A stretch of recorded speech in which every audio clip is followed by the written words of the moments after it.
Marcus wiped the sweat from his forehead as he pushed the janitor's cart down the gleaming marble hallway of Pinnacle Pharmaceuticals.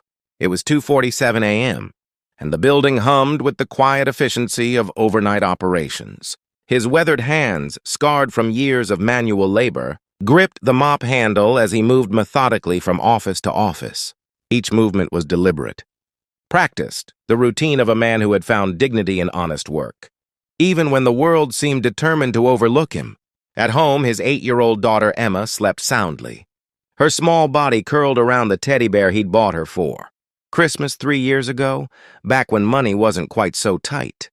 The babysitter, Mrs. Rodriguez from next door, had fallen asleep on the couch again, remote control dangling from her fingers. Marcus would slip her the $20 in the morning, money he could barely spare, but gratitude he couldn't afford to withhold. Every night shift meant another day Emma wouldn't go hungry. Another month the lights would stay on. The executive floor always intimidated him, even at this hour. It radiated power and importance. Crystal awards lined mahogany shelves, and oil paintings of distinguished men in suits, gazed down with expressions that seemed to judge his every step. Marcus had learned to cling quickly here, to remain invisible among the monuments to success he'd never know. But tonight was different. Tonight, CEO Jonathan Whitmore was still here.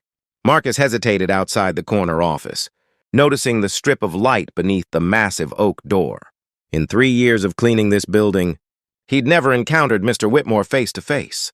The man was legend more than person. A pharmaceutical genius who'd built Pinnacle from a small research lab into a billion-dollar empire. Forbes magazine sat on coffee tables throughout the building. Whitmore's confident, smile beaming from covers that proclaimed him Innovator of the Year. Marcus knocked softly. "Maintenance, sir.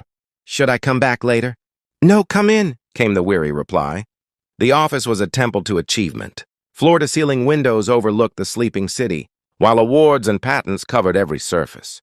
Whitmore sat slumped behind a desk the size of Marcus's entire kitchen, his usually immaculate appearance disheveled. His tie hung loose, silver hair mussed, and dark circles shadowed his eyes. Empty coffee cups created a fortress around, scattered documents and laptop screens, displaying endless spreadsheets. "Just do what you need to do," Whitmore muttered without looking up. "Don't mind me." Marcus began his routine, but something felt wrong. The powerful CEO looked broken. As he emptied the trash, Marcus noticed the contents: wadded tissues, empty antacid bottles, and what looked like medical reports.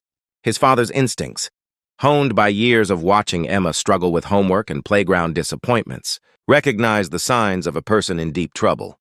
"Rough night, sir?" Marcus asked quietly. Whitmore finally looked up, surprised by the gentle concern in the janitor's voice. "You could say that. We're losing our patent on hepatitis C medication next month. Generic versions will flood the market. We'll lose 90% of our revenue stream." He laughed bitterly. 30 years building this company, and we might not survive another 6 months. Marcus continued cleaning, but his mind raced. Hepatitis C. He'd heard those words before. In another lifetime, that felt like someone else's story. "I'm sorry to hear that, sir. That sounds incredibly stressful. The board wants me to jack up prices before the generics hit. Milk every last dollar from desperate patients." Whitmore's voice cracked.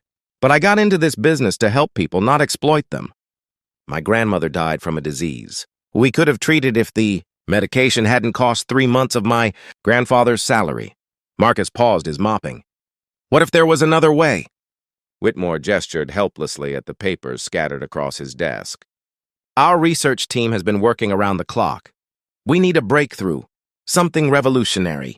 But medical innovation takes years, sometimes decades." As Marcus moved to clean the whiteboard in the corner, his heart stopped. Mathematical equations covered the surface, complex molecular structures, and chemical formulas that most people would dismiss as incomprehensible gibberish. But Marcus recognized them instantly. Every symbol, every calculation, every carefully balanced equation was burned into his memory from late nights 20 years ago, when he'd been Dr. Marcus Thompson, biochemical researcher, before life had stripped away everything except his love for Emma. His hands trembled as he set down the cleaning spray. "Sir," he said, his voice barely above a whisper, That's my father's formula on the glass. Whitmore looked up sharply, coffee cup halfway to his lips. What did you say? Dr. James Thompson? He was my father. Marcus stepped closer to the whiteboard, his finger tracing equations he'd helped develop as a graduate student. This is his work on enzyme inhibitors. But there's an error in the third line. The molecular weight calculation is off by 0.003. The coffee cup slipped from Whitmore's fingers, shattering against the marble floor. Hot liquid splashed across expensive Italian leather shoes, but he didn't notice. His face had gone completely white. That's impossible. James Thompson died 15 years ago. His research was lost in a lab fire. No copies existed. No, sir, Marcus said quietly, reaching into his wallet. From behind Emma's school picture, he pulled out a folded, yellowed piece of paper. The only thing he'd salvaged from his old life. My father gave me this the night before he died. Said it was his life's work, a treatment that could help millions of people with liver disease. Not just hepatitis C, he never got to publish it. With shaking hands, Whitmore took the paper. As he unfolded it, decades of pharmaceutical expertise told him immediately what he was looking at. The equations were elegant, revolutionary, a synthesis pathway that could produce medication at a fraction of current costs while being exponentially more effective. My God, he whispered. This could save our company. This could save millions of lives. Marcus watched the CEO's transformation, but his thoughts were with Emma. Sir, before we go any further, I need to ask you something. If this helps your company, if it saves lives, promise me the medication will be affordable. Promise me families won't have to choose between medicine and food. Whitmore looked up, tears streaming down his face. Dr. Thompson, Marcus, why didn't you tell anyone who you were? The question hung in the air like a confession waiting to be heard. Marcus sat down in the chair across from Whitmore's desk. No longer the invisible janitor, but a man with a story that demanded telling. After Dad died, I tried to continue his work. Spent everything I had on research, applying for grants, trying to get his formulas recognized by pharmaceutical companies. But I was nobody, just a graduate student with wild claims about revolutionary treatments. When Emma's mother left us 3 years ago, said she couldn't handle being poor anymore, I realized I'd been chasing my father's dream while neglecting my daughter's reality. She needed food and shelter and someone who came home every night, so I took the first steady job I could find. But your education, your potential. My potential was to be Emma's father, Marcus said firmly. Everything else was just details. Whitmore stared at the formula again, understanding dawning in his eyes. You've been watching. All these months cleaning my office. You've been watching our research team struggle with problems you could solve in your sleep. Marcus nodded. But it wasn't my place to speak up. Until tonight when you talked about your grandmother. My father used to say that knowledge without compassion is just intellectual vanity. The formula only matters if it helps people. What happened next defied every corporate protocol Pinnacle Pharmaceuticals had ever established. Whitmore called his head of research at 3 in the morning, then his patent attorney, then his entire executive team. By sunrise, Marcus Thompson, still in his janitor's uniform, was sitting in the boardroom, explaining molecular structures to scientists who had spent their careers chasing the breakthrough he'd been carrying in his wallet. The synthesis worked. Within months, Pinnacle had developed a treatment that was not only more effective than anything on the market, but could be produced at 10% of the cost of existing medications. They called it Thompson's formula, honoring both Marcus and his father. But the real transformation happened in the details that never made headlines. Whitmore kept his promise. The medication was priced so that even minimum wage families could afford it.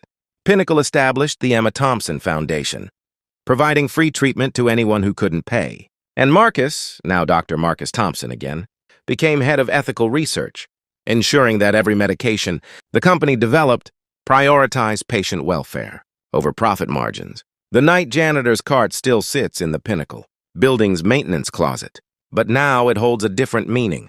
It reminds everyone who passes by that dignity exists in all honest work, that brilliance can hide behind the most humble circumstances, and that sometimes the person who can save your company and countless lives is the one you've been overlooking every day.